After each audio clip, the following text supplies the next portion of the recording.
Inaabangan na nga ngayon ang magiging laban nitong si The Monster ng Japan na Naoya Inoue kontra dito sa humamon na si Ramon Cardenas. Kung titignan natin sa boxing stat nitong si Ramon Cardenas, niyamak naman na talagang hindi ito makakapalag kay Inoue, pero ginawa pa rin niya na hamunin nga para makagawa ng history at magkaroon ng talo nga daw po itong si Naoya Inoue.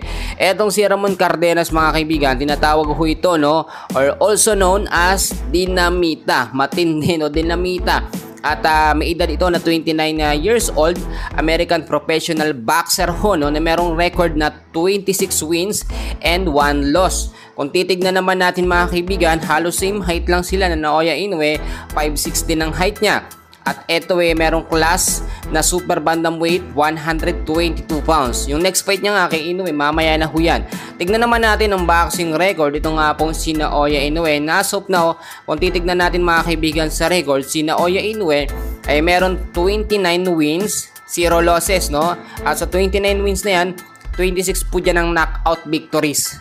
So yung chance na manalo si Ramon Cardenas dito napakaliit, Paano ko nasabi? Si Inoue napakadalubhasa talaga yan sa pagpapataob ng kanyang mga kalaban. Ilang mga Pilipino boxer na ang kanyang pinatumba at nakita naman natin, hindi pa talaga siya natatalo. Ito naman si Ramon Cardenas, nagtatry siya, or talagang pinaboran yan kasi nga bigatin ng promoter. Ito nga pong si Ramon Cardenas. Inaasahan round 1 lamang hanggang sa round 5 ang magiging laban, Maraming mga media ngayon nakaabang na. Gumagawa na sila ng mga update. In-expect kasi natin mabilis na laban lang ito at posibleng abutin lamang ito round 1 hanggang round 3. Paano ko nasabi? Tignan nyo, yung sinasabing Dinamita daw itong si Ramon Cardenas.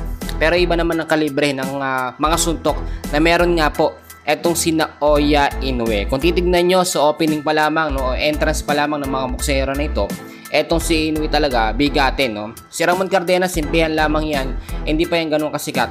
Pero once na matalo niya itong si Naoya Inoue, for sure gagawa ito ng ingay sa buong Amerika at sa buong Japan.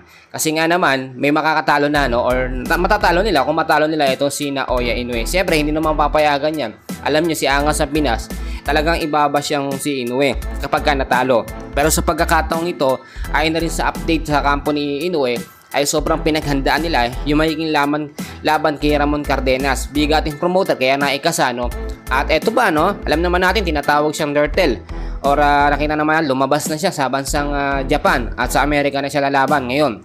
And this time, tignan natin yung mga panibagong gagawin nga pong strategiya, or mga galaw nitong si Inoue.